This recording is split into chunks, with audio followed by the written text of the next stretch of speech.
Good morning to you, my friends, or good evening, wherever you may be in the world today. Alan Clements here from Hawaii.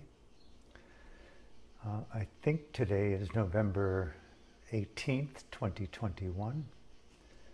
I lose track sometimes. Today is the 9th part in an 11-part series looking at the Dharma life, reflecting back over some decades, lessons learned, insights, complexities, and a lot of spontaneity with regard to what I feel as most important to me at this point. Now, just a few announcements, if I may. Thank you for tuning in.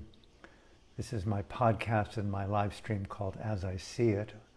I'm going to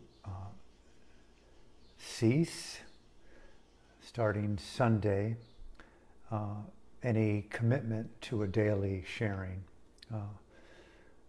It's not that I have other things to do, it's that I want to feel more spontaneity rather than the regularity of the way that I've been living and delivering these talks pretty much almost every day for 4 years now. And that's on top of decades of traveling the world, leading retreats, hundreds of them, and engaging in my own retreats, primarily in the country of Burma. And I want to take time, God willing, to immerse and explore next iteration, next dimension of creativity and Dhamma and this film that I'm writing based in part on my recently released novel, my first novel, an autofictional dark satire about good and evil, called Extinction, X-rated. And it was written and inspired by my late friend Bob Chardoff, who I married, he and his wife, back in 1990. Jenny, I was just staying at their house in Los Angeles, actually for a couple of years, where she had moved to their country farm outside of Toronto, where she's from. Bob passed away, and I was blessed to partake of this sacred monastic environment in Santa Monica, where I wrote this book under mandatory lockdown based upon the governor of California. And through my friend Tom Sewell here on Maui, I met a very interesting man who is a long-time creator, production designer, Dennis Gassner, who he and I found a remarkable connection. At least I feel that about him. I think maybe to some extent him towards me. But we met a number of times and talked about this project. And he's been the set designer in all the Bond movies, the Apocalypse Now, one of my great favorites. Did that famous poster, Apocalypse Now, and Blade Runner, and helped me understand the creation of forms to illuminate meaning and purpose in cinema. And although I've dabbled in screenwriting and I've done a lot of spoken word on stages around the world, and I pride myself cautiously as a type of improvisational, Dhamma-oriented, poetic, improvisational, spoken word artist.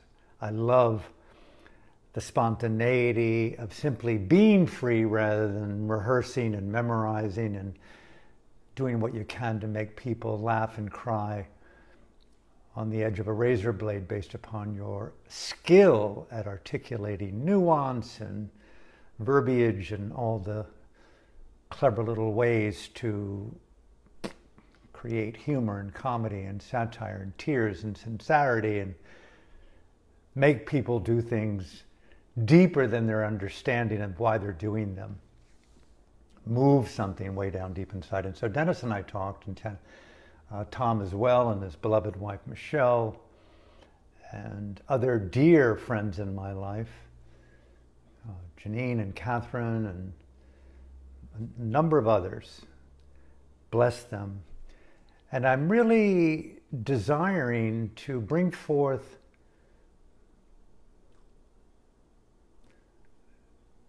my form of cinematic musical, a musical cinematic mandala, the exploration of good and evil within symbols and words and auditory vibrations. I want to do a spoken word anti-performance based upon this book that illuminates my decades of Dhamma, activism, artistry, and showmanship and entertainment, but deeper entertainment than just being enthralled in someone else's creation where you're moved, but to create something of a synergy that takes us beyond. I know I'm kind of playing into that very predictable artist desire to move an audience. But you get up to that precipice of mortality and you want to say the culmination of your years, and you finally feel this deeper surge of power and strength and creativity where you just really want to break out of the gravitational conformity of the formations that have defined you. Meditation and finding liberation by living, subtitle of a book I wrote back in 2003 called Instinct for Freedom. A Future to Believe in, 108 Reflections on the Art and Activism of Freedom.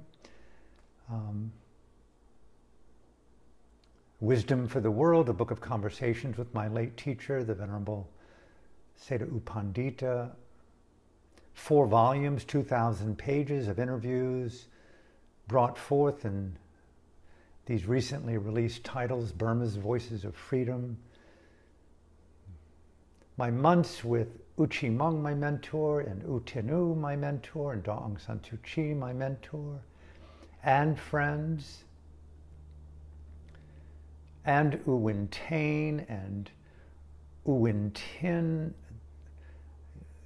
the radical, political, former prisoner, activist, genius, ethical savant. I want to bring the richness of my humble life to the cinema. And I want to take time to create that. So that's a little bit of where I'm going. And there's some mystery also involved, which brings me to today's topic. Yesterday I spoke about everybody is losing someone. We tend to overlook that there is no one exempt from that reality, that truth. No one, no living creature. It's crazy to even consider that it's inbuilt to the anatomical, psychic, neutrino texture, the atomic texture of totality, discontinuity, conditioned discontinuity, death. Physical, biological, spiritual, existential, and the fabric of this quantum infinity. And the dimensionalities of it, everything is accentuated by disappearance And you look at these Buddhist texts and you read into the deeper meaning, not between the lines, as I see it and hear it and feel it, and coupled with my meditation, the wisdom of discontinuity, the wisdom of death. You don't often see those two words together. The wisdom of another synonym for death, anicca, anatta. Devoid, an impermanent phenomena devoid of control. Anicca, anatta. Dukkha. Through the illusion and the extremely complicated phenomenology of internal projection upon itself, self-identity, and the appearance of identity as different from objects of identity. That duality as an illusion gives us the appearance of I and other. And when one sees through that type of cognitive existential illusion/hoax, the wisdom of discontinuity arises as the emergence of an insight, I dare use the word wisdom, the wisdom of death. And you go, whoa. And therein lies where these teachings, as I hear them and feel them and see them, illuminate fabric reality, quantum reality, cognitive reality, the anatomical understanding of perception, the phenomenology of perception. That's really the study of Dhamma.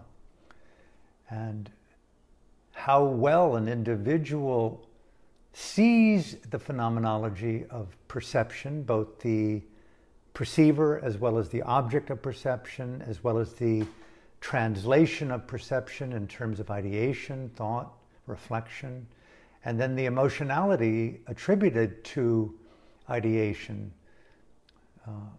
feelings, good, bad, neutral, the evaluation of right and wrong, of pleasurable and unpleasurable, profitable and that which denigrates, giving rise to judgment and anger and sadness and loss and all the constituents of, I don't want to use the word ordinary as like, a negative, but ordinary.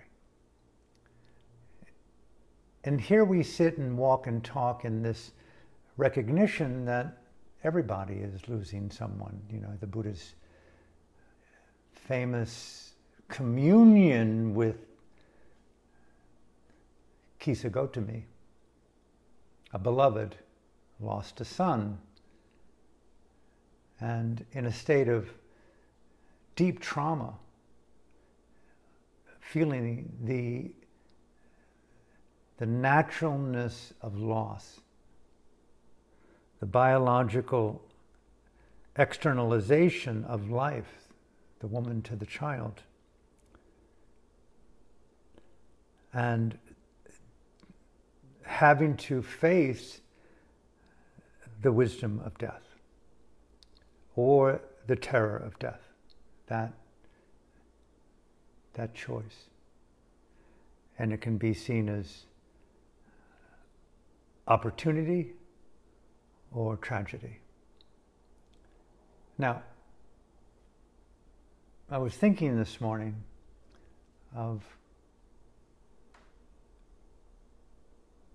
another strand in the process of existence that seems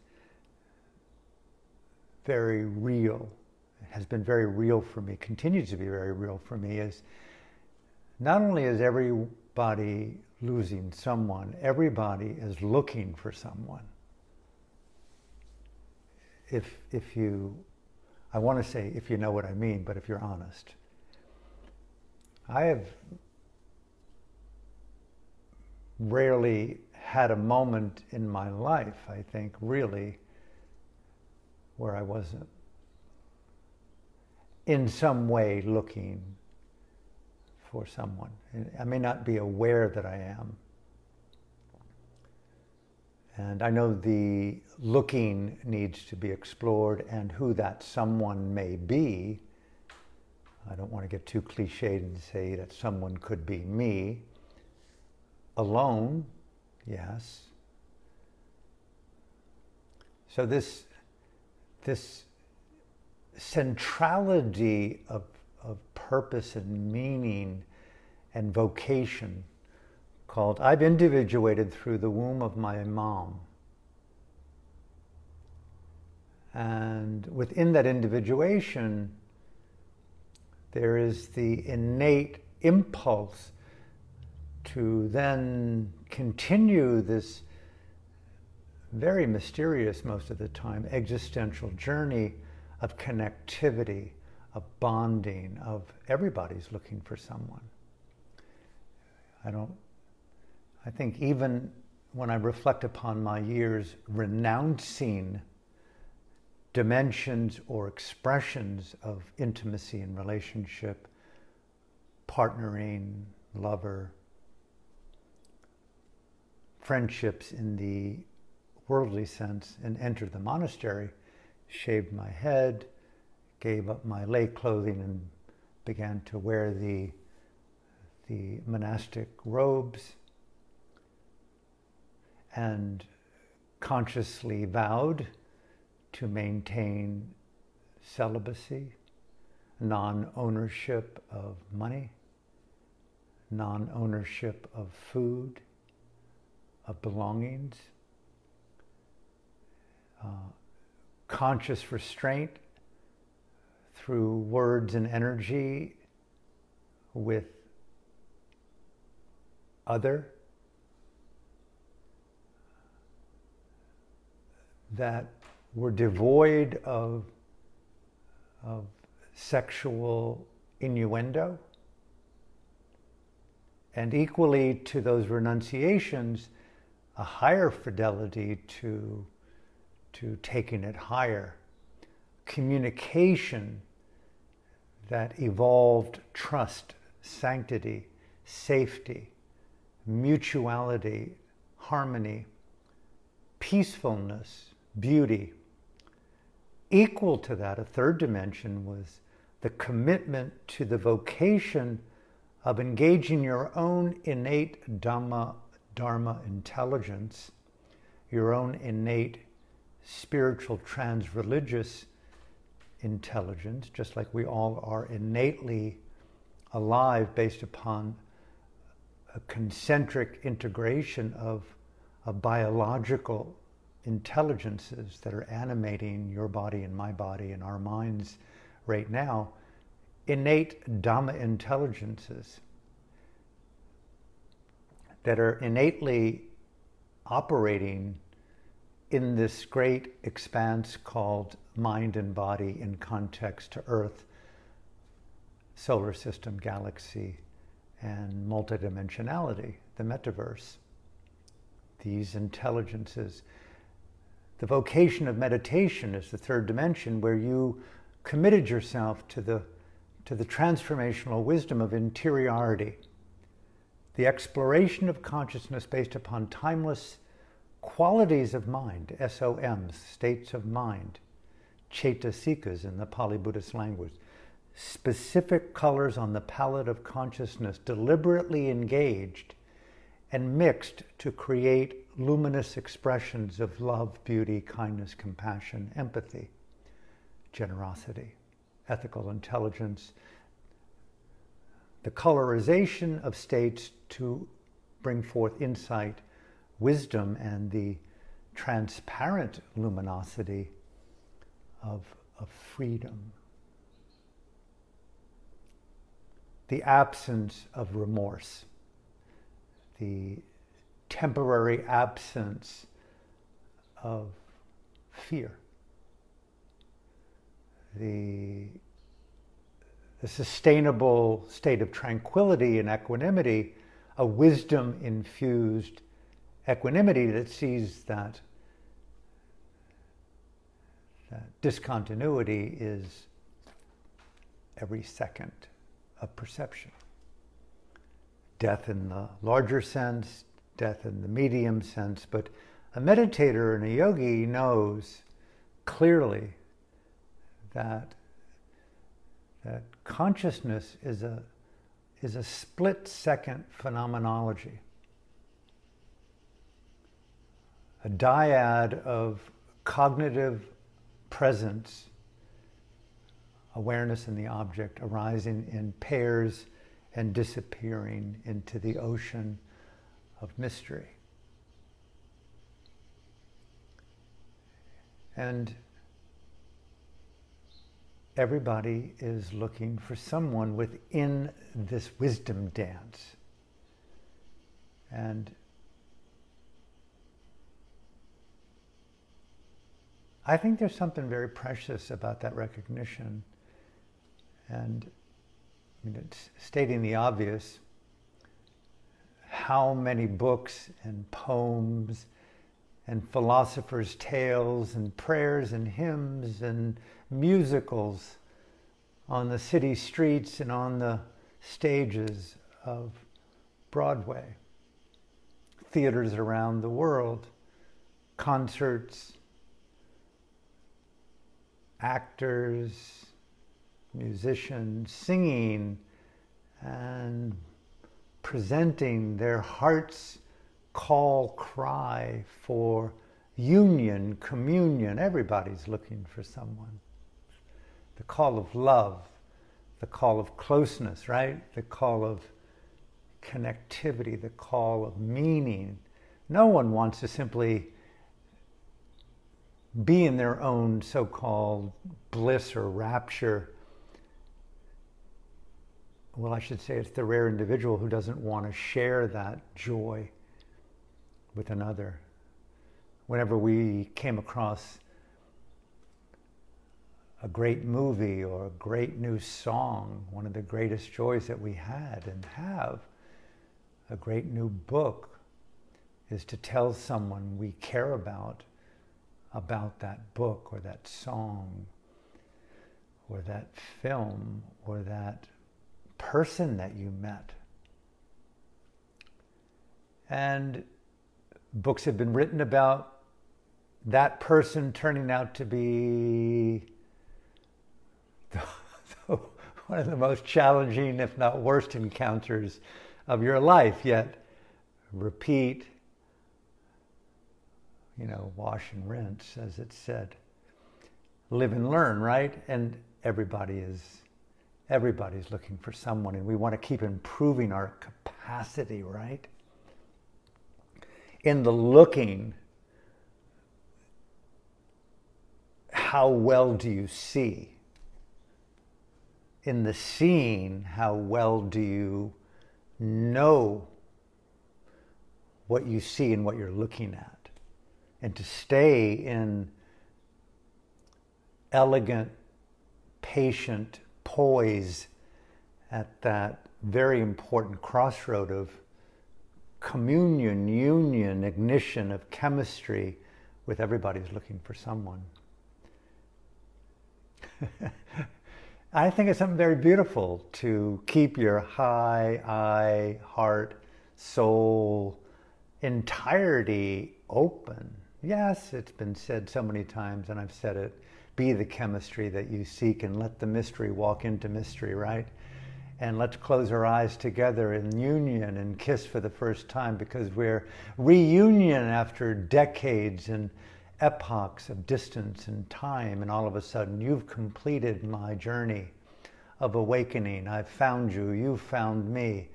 Regardless of our conflict, we are bound by the commitment never to leave one another. Rare. My parents were married 75 years. They both died at 96. One could easily joke, which I've done, they could have been divorced every year for 75 years.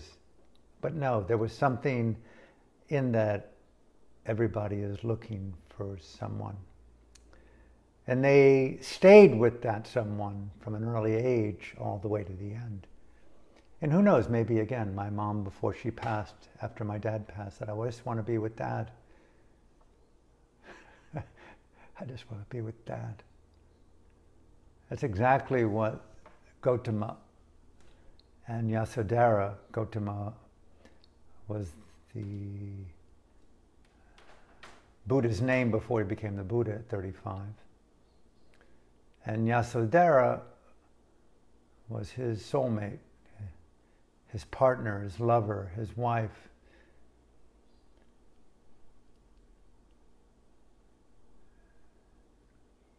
They had a child named Rahula. Somewhere in the commentaries you can read where they were looking for someone, called each other for time immemorial. They were so in a configuration of intimacy that could not be dissolved by death. And discontinuity was just simply a momentary phenomena, and the identity patterns of I and other live through the mystery of form into dimensionality, rebirthing. The rebirthing of intimacy, the rebirthing of husbands and wives and families and children, a kind of multidimensional, evolutional kind of radiance formation. Familiarity, when you look at her or look at him and feel him and her, you feel something enriching about that perception. And then that rare mystery of chemistry and perception and familiarity and lifetimes of bonding and complexity and struggles. It's not always been easy, to state the obvious. We learn from each other. Everybody's looking for someone to learn from, right? And Gautama and Yasodhara married again. Near countless lifetimes, she was said to have said before she transcended into parinibbana, the unconditioned beyond the arhat stage of complete death of fear, the death of anger, the death of delusion, through conscious mindful engagement of overcoming the conditions for their arising. The state of arhat, they say in Pali Buddhist. She told her husband, Buddha, we've sought each other out from countless times. We've bonded, we've fought, we've divorced, we've loved, we've had children. We've stayed steadfast through the process of an existential marriage to the transformation of all things complex in each of us, and now we're both free of fear. We're both free of delusion. We're both free of anger. We're both free of needing to be there to support the other. Allow me to take leave, my friend, my former lover, my former husband, my brother, my teacher, my guide, my son, all the configurations of relationship. Everybody's looking for someone. You meet someone, you want to love them, you want to marry them, you want to make love and marry them, and you want to sustain the intimacy. How well do you see? How well do you look? How well do you know whom you've met and how you feel about whom you're meeting? And right there at that edge, and I'll come to the end here, maybe continue it tomorrow, just a kind of spontaneous poetry prose hymn of hope. Everybody, including me, is looking for someone. But our taste and skill set today is uber, super refined. No one really, I think, in our dimension of hanging wants to compromise more than a few percentage points. And we love our own individual lives for the most part, but still, I walk and move and look and smile. Everybody, I'm looking for someone. And there are so many beautiful people in this world in which there's something to be deliciously shared and created and felt. High fidelity sangha, high fidelity friendship. That sapio, trans, eroticized, sexualized communion in Dhamma consciousness. You don't need to consummate it as, let's go off into the dawn together. Everybody's looking for someone. Even people who already found someone are often looking for someone other, in whom they're looking at with as that someone. Very difficult to align with I've arrived.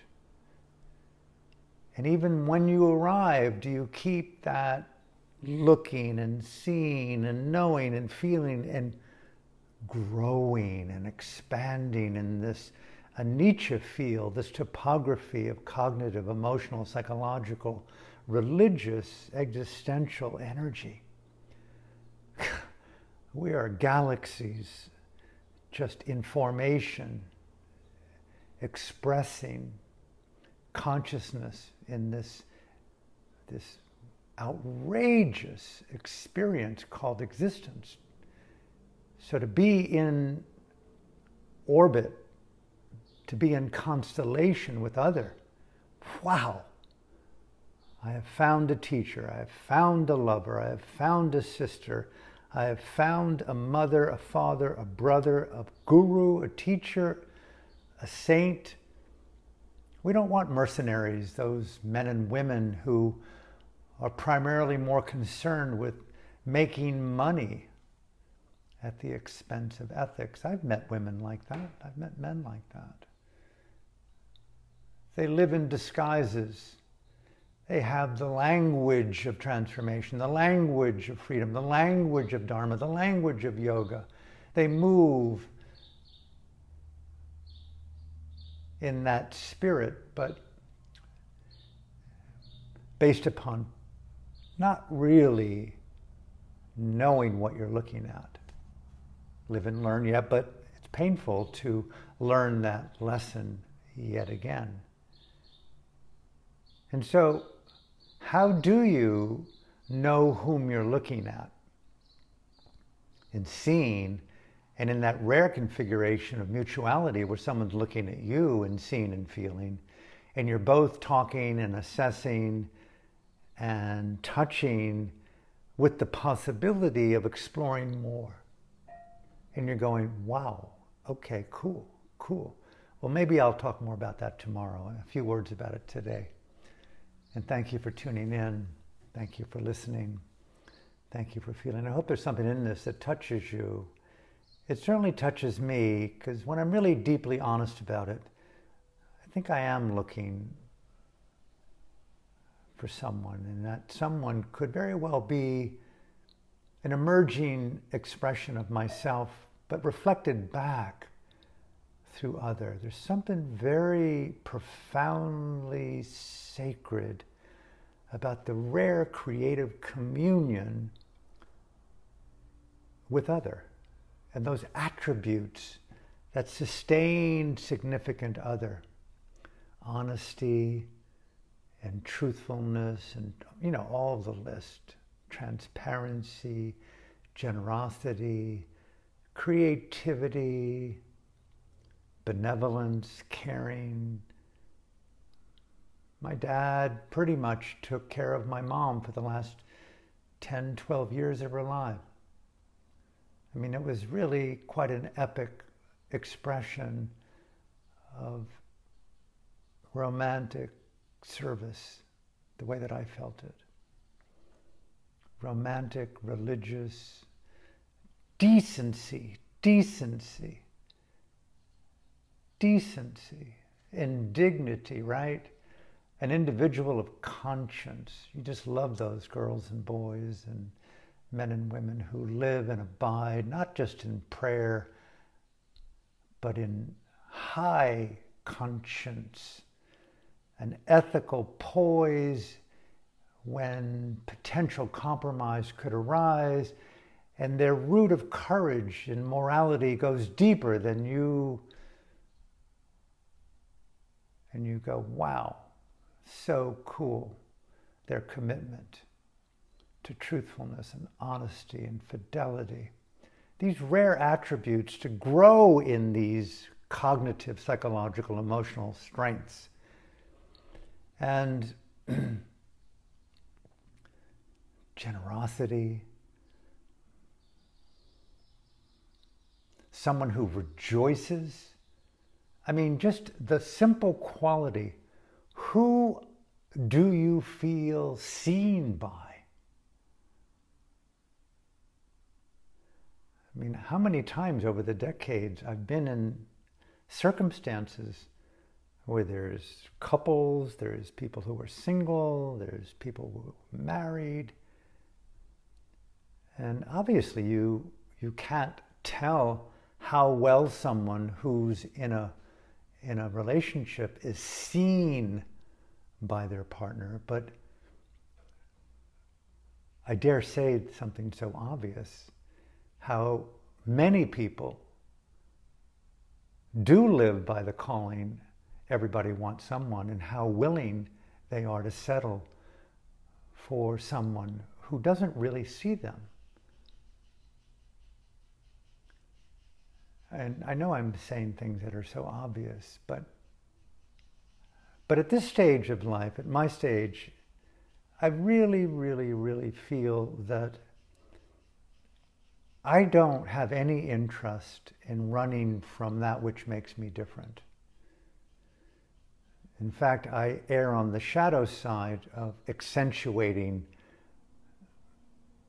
my differences, even with some unrecognized pride and that little maverick rebel inside that grew up in a military culture of obedience and conformity and still trying to actualize my breakout moment at 15 with Hendrix and The Who and Iron Butterfly and Cream and crazy expressions of philosophy and poetry and the psychedelic that never really left my DNA. And meditation and liberty and freedom. That's why I feel so squeezed today and so insulted today and so outraged today that our American regime / government is sicking the FBI on Gold Star moms who in some way show respect for the Constitution and disobedience for authority, and you sick automatic weapon toting FBI agents on these men and women in our country, and mandate is one thing and then demand is another, and no pay and you're fired. And it's like, yeah, everybody is looking for someone other than what we have at times. But what I'm speaking to here isn't so much that arena.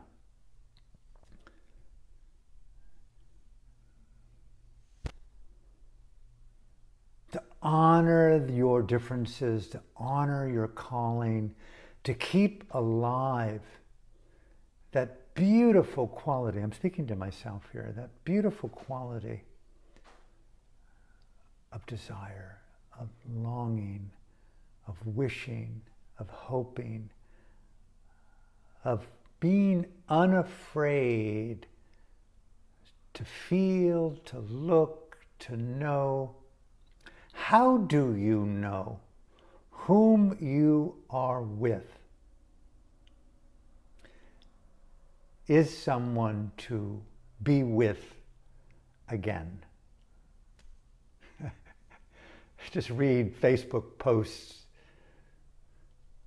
How do you really know?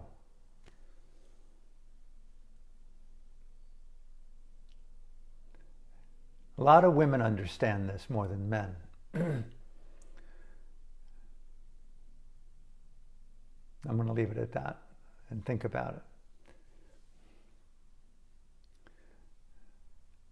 Who do you feel seen by? How do you communicate the evidence of seeing so another being feels potentially seen by you? That kind of gift presence is also crucial. That's part of the spiritual Dhamma existential chemistry of communion, the mutuality of being seen and communicating what is being felt, seen, known, evolved, highlighted, communicated, that dance. Because how many habit patterns get played out in this mutual neurotic projection, denial, outmoded dance, that kind of configuration of, what do you call it, codependency, neurotic bonding, mutual attachment attraction, love bombing, toxic, narcissistic marriages. Ask any therapist in the world today what they witness on an hourly basis, what we know from our history. And yet, right there today, everybody's looking for someone. And if only we could honor that, study the felt reality of what it means to be more intimately bonded with that desire stream vision beam, and how to get closer and closer to the mystery of other. And yes, there's so many people talk about just stay open and walk the beach and walk the paths up the forest and go to the store with an open heart and be available to reading your emails and your texts, and don't be afraid to reach out across the chasm of digital time and wink and smile and anoint and emoticon and do all the things that digital reality provides today to show interest. Everybody's looking for someone. And so I guess the takeaway for me today is how human it is. How human it is to want to be known by other, to be seen by other. I'm going to close here, but one of the things I do in my so-called, I want to say off time, private time, all time, private off time, that I find interesting to do is read and listen and watch not just the performances and the presentations of authors and artists, or comedians or satirists or spoken word poets, people who I respect in terms of their artistry, but to seek out that information from them on how they go about creating their art, which is pretty rare for a lot of artists to talk about the process of their artistry. A lot of sort of wannabe artists write books about how to be creative. And so many of them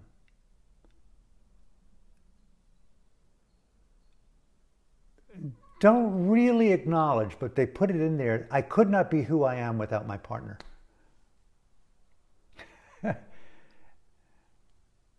Without my muse, without my lover, without my husband, without my wife, without my principal other.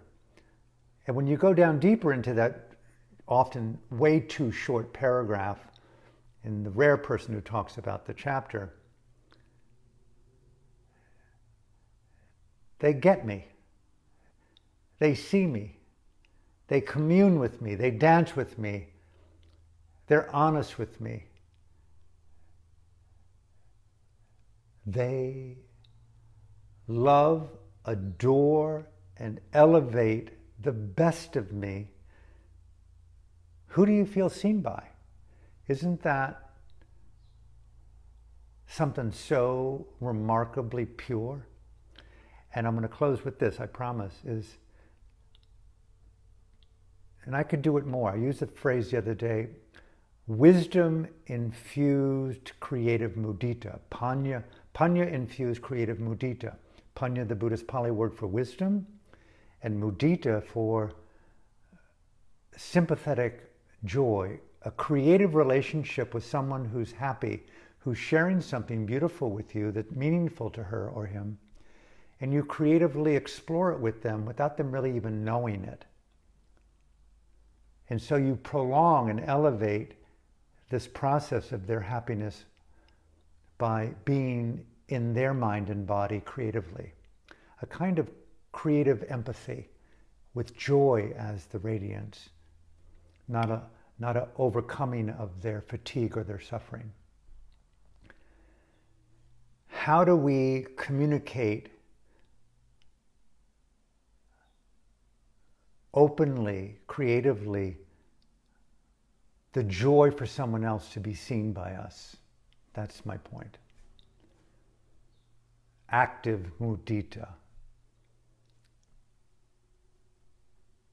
And there is something in that, probably where the bond of your mutuality and your intimacy goes to a new depth and dimension of closeness. And I think that is where art, Dharma, activism, and creative intimacy merge into creating a sacred experience and possibly a sacred union, a sacred marriage. I'm so fond of the Yasodhara Sutta, and she talks about the sacred marriage. And my own sub-commentary about that ancient discourse. So, from my heart to yours, the beautiful, creative, eroticized ubuntification of shared space, the wisdom-infused creative mudita. Everybody is looking for someone. Ride that light beam into that, making good on that hope through action. So from my heart to yours, have a beautiful day. God willing, see you tomorrow here from Maui at 9:30. Thank you.